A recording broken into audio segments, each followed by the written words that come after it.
Welcome to the Atlas Cast for Building Your Business, presented by best-selling author, speaker, and sales and business growth consultant, Archer Atlas. And here's your host, Archer Atlas. Hello, everyone, and welcome to episode 12 of the Atlas Cast for Building Your Business, hosted by me, Archer Atlas. Very quickly, if you'd like to get show notes, transcripts, and updates on when new shows are released, as well as 2 free gifts, my best-selling book, Build Your Business Without Breaking the Bank, and the audio program Going Up, How to Generate More and Better Leads Quickly and Inexpensively. If you'd like all of that for free, simply go to www.theatlascast.com and subscribe. You'll get it all. The updates, the show notes, the transcripts, and the 2 free gifts. Build Your Business Without Breaking the Bank and Going Up, How to Generate More and Better Leads Quickly and Inexpensively. Just go to www.theatlascast.com and subscribe. All right, this is episode 12 of the Atlas Cast for Building Your Business. We're going to continue where we left off last episode. You know, last episode we went over the top 10 rules for selling on the phone. And these rules actually, many of them, if not all, these apply to not only selling in pretty much any situation you'll be selling, whether that's on the phone or in person, but these rules are also good ones for life and communicating with others. Anyway, that's what we covered last time out, the top 10 rules for selling on the telephone. And as a result, I've got a lot of emails asking for some more examples and asking some questions about these rules. So, that's what we're going to cover this episode. Another quick explanation of the rules and some more examples, which I probably should have done a better job with the first time out. Anyway, here they are. Here are the rules. Rule 1, ABC, always be closing. Rule 2, end down. Rule 3, you're speaking with a peer, you're equal. Rule 4, blow off BS objections. Buyers are liars. Rule 5, cut off excuses. Rule 6, use an economy of language. Rule 7, he who speaks first loses. Rule 8, don't repeat them. Rule 9, Reneges. Rule 10, GAC and JFDI.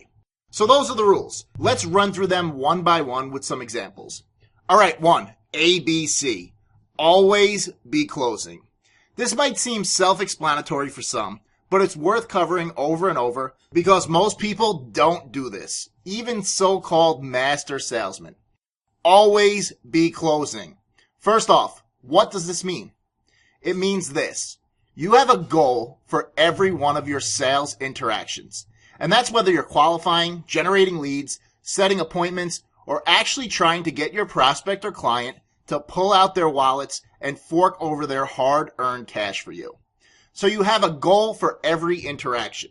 You need to be focused on that goal, and everything you say needs to lead your prospect or client toward that goal. So with that, every time you go to stop talking and close your mouth, the last thing out of it better be a quote-unquote close. You better be asking for the order or asking your prospect to take the next step, the action you want them to take. Now, before we get into examples, there's one exception to this rule, and it's still actually within the confines of this rule, but it's a little different and worth mentioning. Sometimes you want to ask your prospect some non-closing questions. Sometimes they're rhetorical.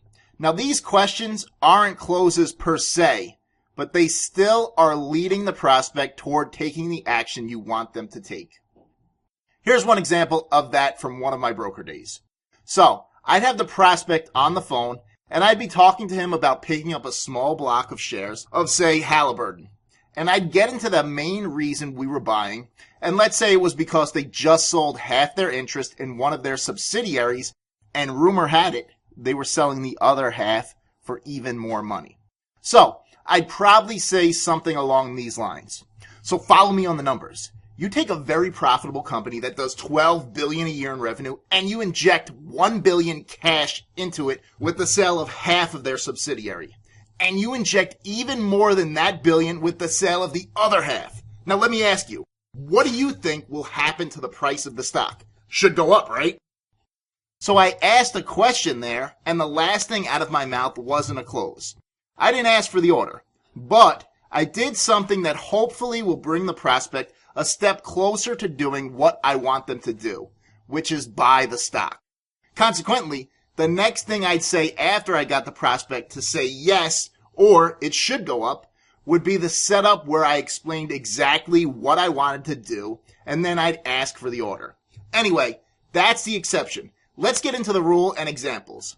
You want to ask for the order directly before you stop talking, and you want to do this every single time you stop talking.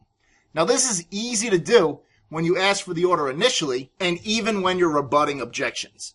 Where most people make mistakes on this is in answering questions prospects or clients ask. What's your name again? John, my name is Archer Atlas, and there's not a doubt in my mind you should pick up the 100 shares. What's it trading at? It's at 40.47 right now, and I'm telling you, you want to own 100 shares. Wait, what company are you with? John, I'm with Atlas Advisors. Listen to me on this. You're going to want to meet with me for 15 minutes. Anytime a prospect asks you a question, you're presented with an opportunity to close them. So do it. Answer the question. Give them a blurb or reason why they should do as they're told, and then close them. And in fact, those 3 examples I just gave didn't even have blurbs or reasons in them. They were just answers with closes following them. Answer, blurb, close. A, B, C. Always be closing. Okay, so that's what people usually get wrong. They just don't close after answering a question they're asked. Doing it the wrong way looks, or should I say sounds, like this. What's your name again? My name is Archer Atlas. Crickets. What's it trading at? It's at $40.47 right now. Crickets. What firm are you with? I'm with Atlas Advisors. Crickets. Look, when someone asks you a question and you only give them an answer, you're not leading. You're being led. And that's not a position you ever want to be in. You want to be in control at all times. And if you just answer the question and trail off into silence, the conversation can go anywhere from there. More importantly, the conversation is controlled in where it goes by the prospect, not you.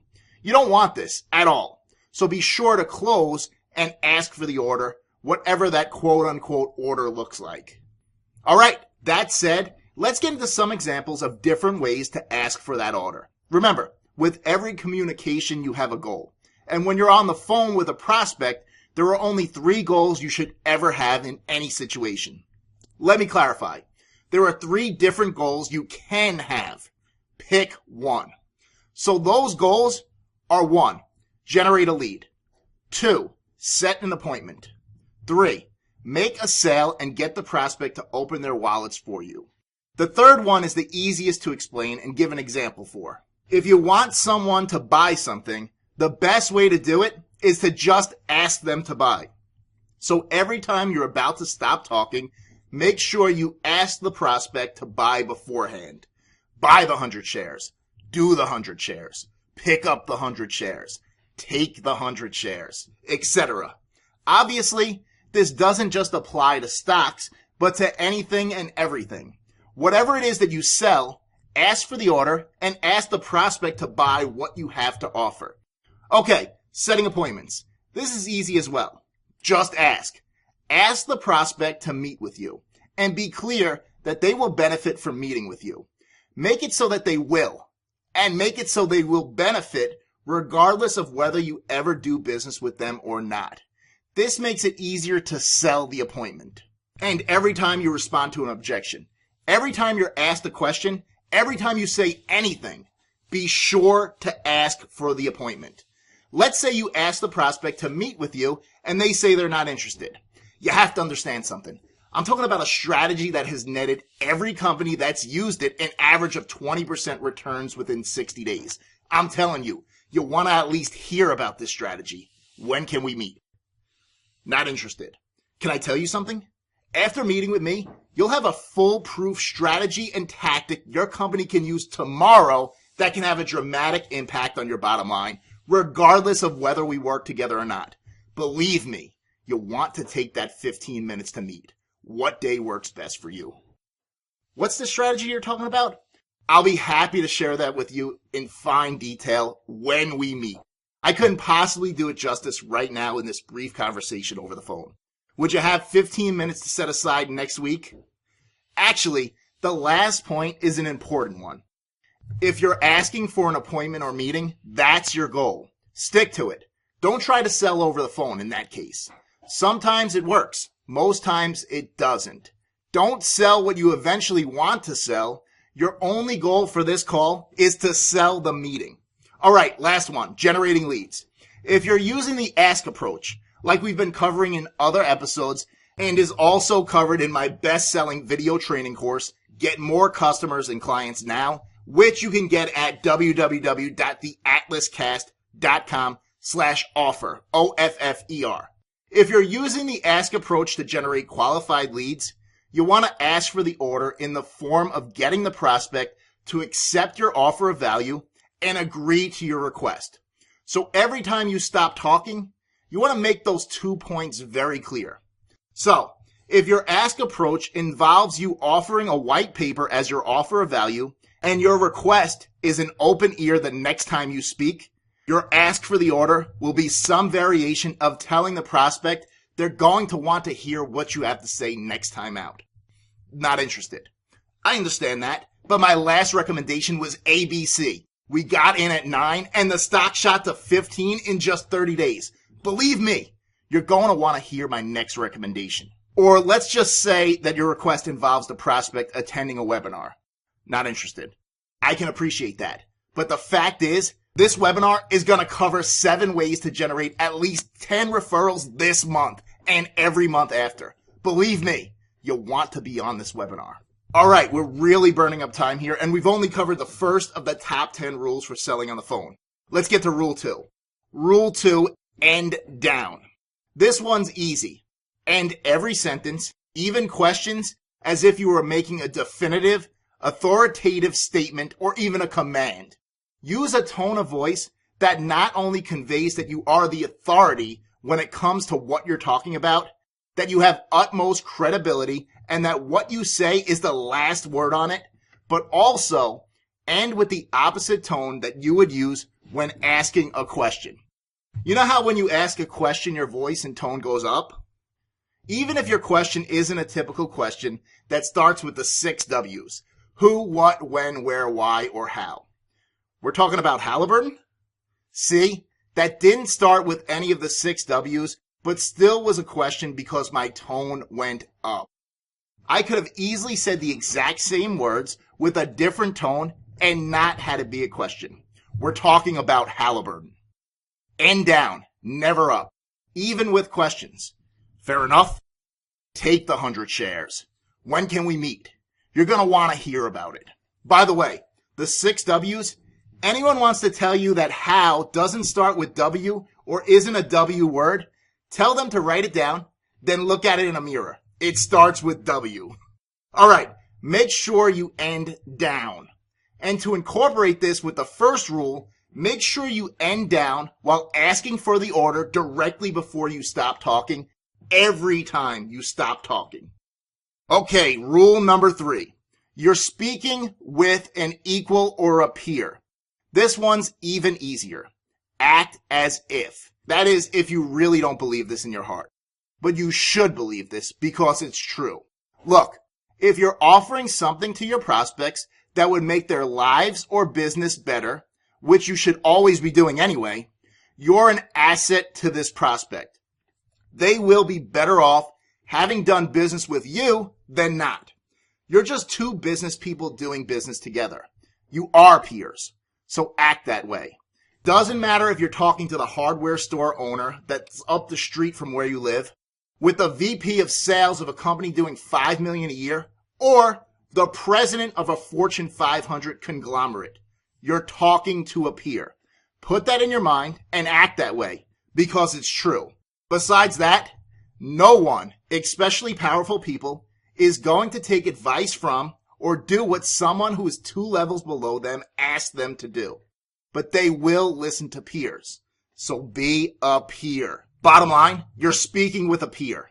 Have that be evident in your tone and address your prospect the way their peers would address them. Because you are one. And here's where what I say may deviate from what you've heard before, what you're doing now, or what others advise. You're a peer. So what does a peer do when they address a peer? They don't call each other Mr. Jones, Mr. Smith, or Mr. So-and-so. They call each other John, Bill, Dave. So you do that. Address your prospects by name. And no, it's not rude, incordial, or in bad taste. It's business. Peers that do business with each other call each other by their names. So do that. You know who calls Bill Jones, the president of XYZ Corporation, Mr. Jones? His subordinates. You're not one of his subordinates. You're a peer. So call him what a peer calls him. Bill. Anyway, enough on this. Always remember you're talking to a peer. All right, rule number 4. Buyers are liars. Blow off BS objections. We've covered this a bunch in the past few episodes of the Atlas Cast. But quickly, let me just say this. Most times, the first objection that you hear from a prospect is not the real objection. This goes for some objections you hear afterward too. So, most times, they're not the real objection or a real objection. The real reason why they won't buy or do what you want them to do. So, when you get a BS objection, you need to blow it off or completely ignore it instead of actually responding to it and in doing so, making it real for the prospect. Here's an example. I have no money. You have a week to pay for the trade. Believe me, you want to own the 100 shares. I'm going through a divorce. You have to understand something.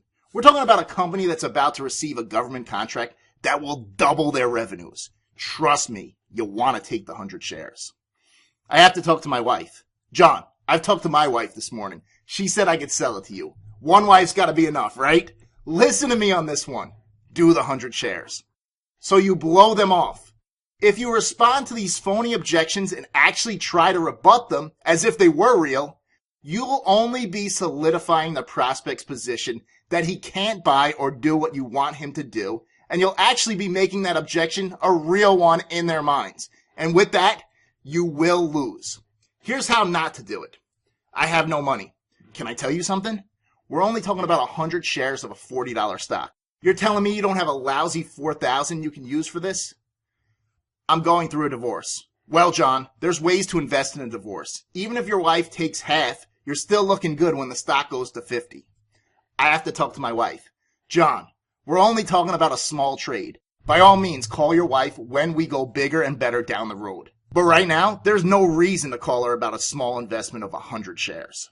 Okay, so some of those could be used or tweaked and might be used successfully. That is, if you're addressing a real objection and that objection is real. Still, sometimes it's still a good thing to try and blow off even a real objection. The fact is, your prospect will be better off having done business with you. Why let anything get in the way of that? Everything can potentially be turned into a bad reason not to buy and overcome. Okay, last thing we'll cover here is Rule 5. Cut off excuses. We'll cover the last 5 next time out and continue on how to handle objections in the episode after that. I promise. So Rule 5. Cut off excuses. You want to always be in control of the conversation. Sometimes prospects try to take back control of the conversation by rambling on and actually selling you on why they can't buy. And consequently, they're selling themselves even more on why they can't buy. You want to stop that dead in its tracks. And you want to cut off your prospect from rambling on and saying anything that isn't helpful to you in helping you facilitate a sale or an appointment. Here's an example. Let's say that you just asked for the order and the prospect gives you one of these. You know, I bought some Halliburton stock 10 years ago. It did okay, but I held on too long and wound up not making too much profit on it. Well, not as much as I should have anyway. So, you know, I'm not really investing in the market right now. I'm thinking it's best to stash some cash away. Yeah, I know, the bank's only paying a little more than 1%, but it's safe, and the fact is, I really don't want to be unsafe right now with the heart condition I have. My stepbrother's wife's brother actually took a heart attack and passed away when the market dropped in 2007. I'd hate to put myself in that position. You know, I really should start being more active. Dr. Phil says that if you walk a half mile a day, it can add 10 years to your life. Oh, what I wouldn't give for another 10 years. Oh, golly. If I go back 10 years, 50 years, I could have asked Sally to the big dance and it'd be all different now. Oh well, no use crying over spilt milk. Oh, that's it. I have to go to the grocery store and get some milk. It was nice talking to you. I have to run. Thanks. Click. You have to stop that stuff dead in its tracks. Anything that isn't useful and any information that doesn't get you closer to a sale needs to be stopped cold. Now I know, that was an exaggeration, but don't think conversations like that don't happen every day. They do, and they will, if you allow them. In that situation, the prospect actually gave some useful information off the bat.